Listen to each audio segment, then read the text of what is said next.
好，第九題，咁今次咧我哋最大嚿嘢啦，今次個divisor 啦、quotient 啦同埋個 remainder 都俾咗你，俾晒四嚿嘢你呢，即係表示我哋想玩 division algorithm 啊。咁所以呢，就等於即係將最大嚿嘢呢等於其他三嚿嘢嘅合體，咁我哋寫低啦。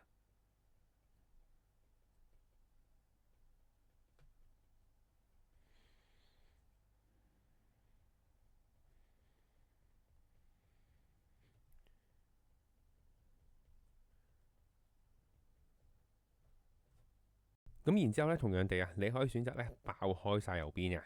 咁但係咧更加簡單嘅方法咧，就直接寫我哋 consider 某一個 terms 嘅 coefficient。咁所以咧就 by consider。今次咧我哋 consider x square 個 terms 嘅 coefficient 啦。咁你可以寫好啲啦，by coefficient of x square 啦。好，左邊係 k 啦，右邊點出到 x square 啊？就係 x square 乘普通數字啦，或者係 x 乘 x。咁所以呢 k 呢只有兩個出發嘅啫，就係一啦，